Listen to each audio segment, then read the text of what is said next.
દાહોદના બસ સ્ટેન્ડમાં કાળઝાળ ગરમીમાં મુસાફરો પરેશાન બન્યા છે। આટલી ગરમીમાં પાણી કે પંખાની પણ સુવિધા નથી।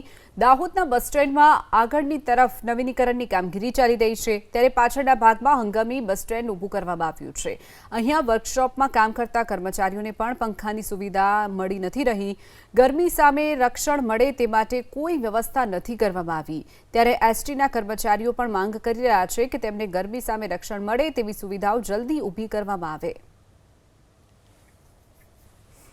અહીંયા આ નવું જે વર્કશોપ બન્યું છે, છેલ્લા 1 વર્ષથી નવા વર્કશોપનું નિર્માણ થયું છે, પરંતુ હમણાં આટલી કાળઝાળ જે ગરમી પડી રહી છે એનામાં અમારે પીવા માટે પાણીની કોઈ વ્યવસ્થા નથી।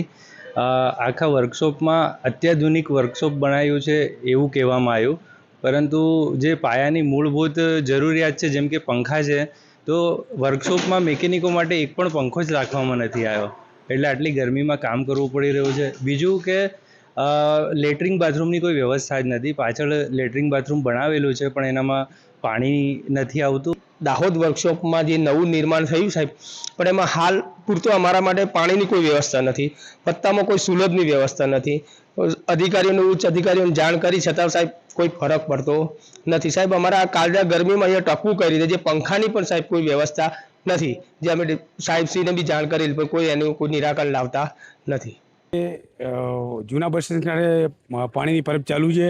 વર્કશોપ ખાતે પણ સવારે 10 જગ મૂકવામાં આવે છે। સાથે સાથે અવારનવાર ગરમીને લગતા ORSના પેકેટના વિતરણ અભિનવ ગ્રુપ દ્વારા 500-600 લીટર છાશનું વિતરણ કર્યું। અમારા ડેપોના કર્મચારી વતીઓ પણ વારંવાર અમે પ્રોગ્રામ કરતા રહીએ છીએ અવારનવાર। આવતીકાલે શુક્રવાર છે, આવતીકાલે પણ આપણે કાળઝાળ ગરમીથી બચવા માટે મુસાફરોને બસવા માટે લીંબુ પાણીની વ્યવસ્થા કરી છે। ખાસ વાત કરીએ તો વર્ષો બાદ નવું છે, અહીંના જે કર્મચારીઓ છે તેઓને પંખાનો અભાવ છે ને પાણીનો પણ અભાવ છે, શું કહેશો? સર, પાણી માટે કાયમી અમે 10 જગ મૂકીએ જ છીએ। પંખાના અભાવની વાત કરીએ તો હજુ હાલ ત્યાં ગોધરા વિભાગ ખાતે પત્ર વ્યવહાર કરેલ છે, ટૂંક સમયમાં ચાલુ થઈ જશે।